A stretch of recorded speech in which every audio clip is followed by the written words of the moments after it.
Oke, selamat datang kembali di channel Mbah Blogger, konten website blogging dan teknologi informasi. Oke, kita masih di pembahasan tentang Adobe Photoshop ya. Part 1 kita sudah mengenal user interface, part 2 kita mengenal tentang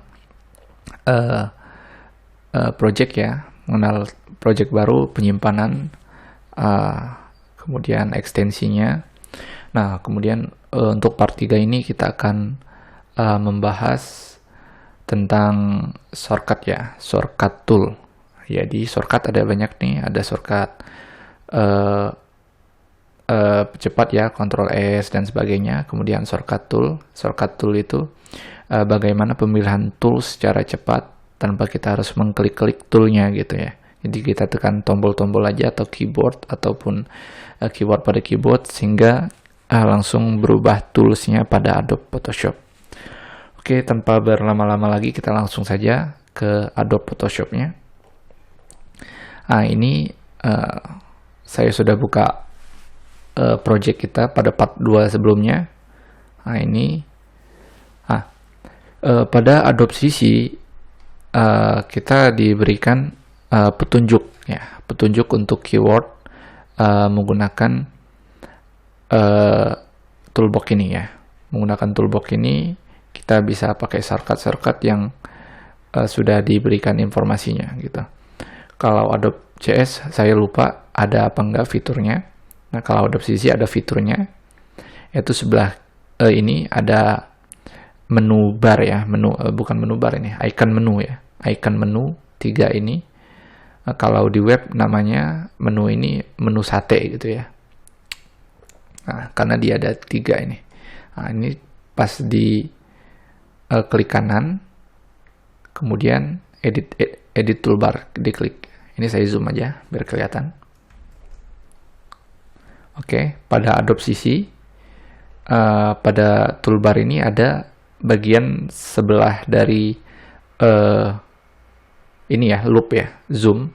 Ini ada icon menu ataupun edit toolbar. Nah, kita klik kanan, kemudian kita klik ininya, edit toolbar. Nah, di Adobe CC kita diberi informasi langsung shortcut-shortcutnya. Nah, oke, ini saya, contoh ini toolbarnya. Nah, shortcutnya ada huruf V ya, alfabet V. Nah, jadi ketika kita tekan keyboard V, otomatis langsung memilih move tool atau artboard tool. Nah, kemudian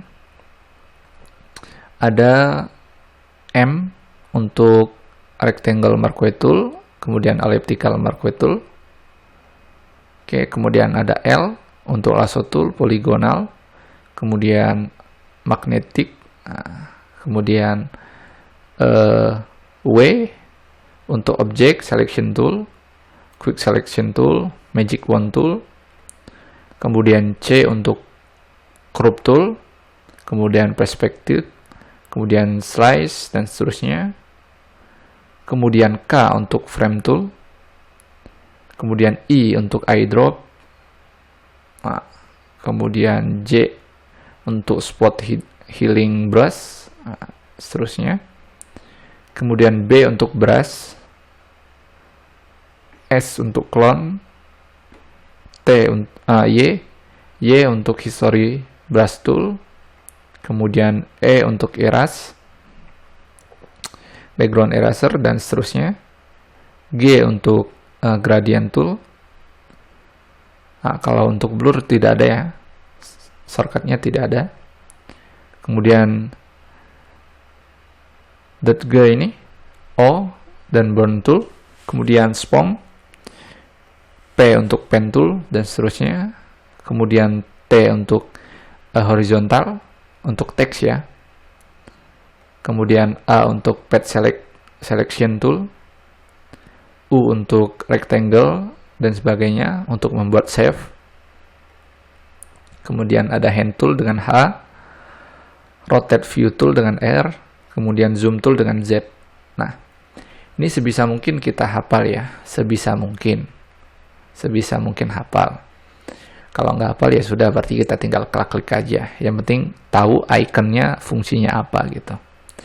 Untuk fungsi-fungsinya sendiri mungkin kita bahas di part selanjutnya. Sekarang kita bahas ini dulu, cara cepat aksesnya dengan shortcut ya. Nah, V itu biasa yang paling sering saya gunakan itu biasanya pakai ini, V, kemudian move. Ini move ini pakai V ya. Kemudian T, ini yang paling sering saya pakai, T ini untuk teks. Kemudian Z untuk zoom, tapi jarang juga saya pakai karena bisa pakai spasi aja kita atau scroll aja. Nah, ini untuk rectangle-nya. Nah, nanti ini yang diberikan pada Adobe CC-nya ya. Tapi saya sudah punya catatan sendiri untuk lebih lengkapnya untuk shortcut ini. Nanti teman-teman copy aja di deskripsi part ketiga ini. Nanti saya sertakan. Oke. Ini kita down. Kita zoom out dulu. Oke. Kita coba shortcutnya yang pertama tadi, atau kita pakai yang punya kita aja, yang punya saya yang sudah saya sediakan. Ini nanti saya sertakan di deskripsi ya. Teman-teman simpan untuk jadi catatan teman-teman. Oke. Yang pertama ada A. Ini saya urutkan dari A sampai Z ya. A itu untuk Path Selection Tool atau Direct Selection Tool. Nah, kita tes dulu. Kita tekan A. Ini saya zoom dulu biar kelihatan perubahannya. Aduh, salah. Oke.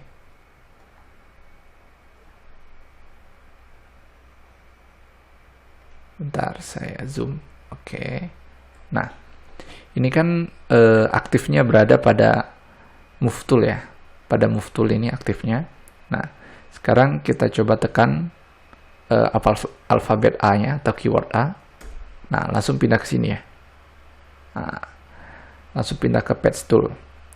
Nah, karena Path Tool ini ada dua. Nah, jadi mana yang aktif, itu yang langsung terpilih. Contohnya yang aktif ini yang putih nih, kelihatan putih. Kita kembali ke sini, kita kembali ke move, kemudian kita kembali ke path lagi, tekan A. Nah, maka langsung aktif sini. Nah, makanya di catatan ini A ini ada dua, ke path direct selection tool atau direct selection tool. Nah, jadi kepilih salah satu mana yang aktif sebelumnya gitu. Nah, kemudian yang B untuk brush tool ataupun pencil tool atau color replacement tool. Nah, kita tes lagi.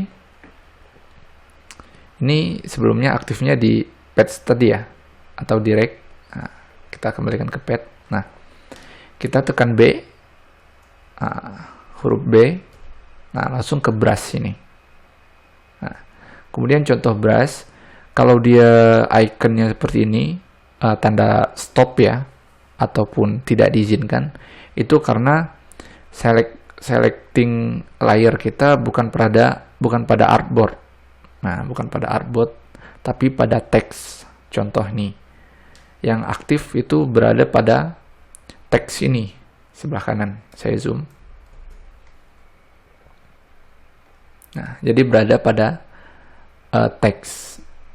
Yang aktif ini teks. Makanya ketika kita gunakan brush, jadi tidak bisa berfungsi. Nah, kalau mau berfungsi harus pada artboard ya, pada layer gitu, ataupun yang memiliki background. Contoh pas kita klik ini, maka brushnya aktif gitu. Nah, kayak gini, tuh aktif brushnya. Kalau pas pemilihannya bukan pada background atau layer ini, misalnya aktifnya pada teks, maka tidak bisa, akan muncul error nanti pas diklik. Tuh. Nah, muncul error seperti ini. Nah. Oke, selanjutnya ada color ya. Color, bukan color, crop tool. Nah, ini C, crop tool. Kita coba, kita tekan C, nah, maka berubah ke crop tool yang ini. Nah, saya zoom lagi, biar kelihatan. Nah, berubah pada crop tool yang ini. Nah, crop tool ini fungsinya ya untuk memotong gambar ya, memotong layar ini. Nah, ketika crop tool aktif, ada toggle seperti ini, nah, atau button. Jadi bisa kita geser-geser. Kalau di Adobe CC dia kelihatan banget. Nah, ada toggle-nya. Ini bisa kita rasionya kita geser-geser kayak gini. Nah, kalau ini udah simetris ya. Simetrisnya itu karena udah ditentukan di sininya rasionya 9, lebarnya 9, tingginya 5. Kalau rasionya mau custom, makanya dibuang aja ininya, dibuang, kosongkan. Nah, maka kita bisa setting-setting ini. Nah, bisa kotak, bisa sebagainya, gitu. Nah, kalau mau dikunci, misalnya 4x4, nah udah di sini 4x4, maka jadi square atau kotak.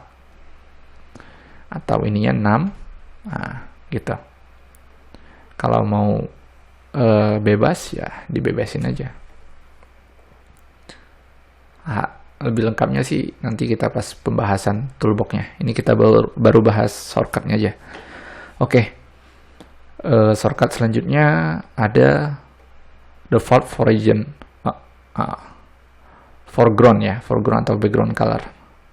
Kita tekan D. Oke. Oh, nggak bisa. Harusnya ini background-nya berubah gitu.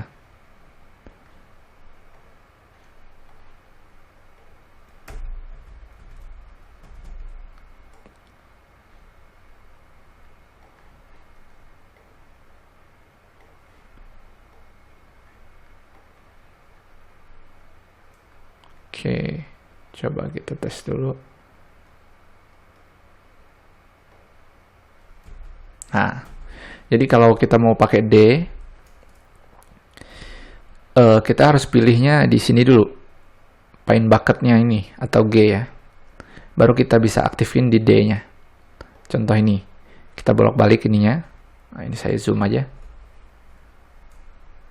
Nah, untuk bisa menggunakan shortcut D atau default background, kita harus pilihnya di ini dulu, di paint bucket ini, baru kita tekan D. Nah, maka berubah ini. Kita balikin. Nah, berubah. Pas kita tekan D, berubah background defaultnya gitu. Karena ininya defaultnya hitam putih ya. Nah, itu untuk D.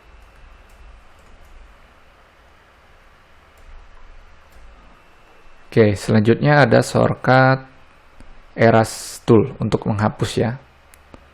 Oke, ini nanti teman-teman coba aja satu-satu, karena kalau saya coba satu-satu di video ini terlalu panjang durasinya ya.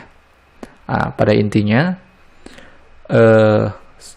shortcut ini untuk mempercepat kita memilih toolbox ini ya, memilih tools tanpa harus kita klik di sini. Nah, cukup kita tekan keywordnya aja, A, V, kemudian T, maka berubah-berubah gitu. Kemudian G, nah, jadi gitu. Jadi untuk mempermudah kita mendesain ketika teman-teman memang berfokus menjadi seorang foto desain atau desainer ya, dengan Adobe Photoshop, maka harus mulai belajar menghafalkan shortcut-nya gitu.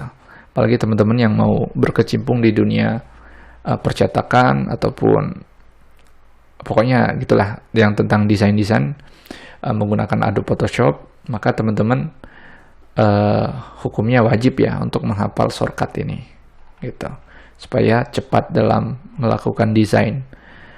Karena kalau kita sudah kerja di percetakan, klien banyak ya, harus cepat juga kita desainnya. Kalau kita lambat desainnya, kabur klien kita gitu. Nah, ini nanti saya sertakan di deskripsi untuk teman-teman hafal ya. Oke, sekian untuk part 3 ini, tunggu untuk part selanjutnya.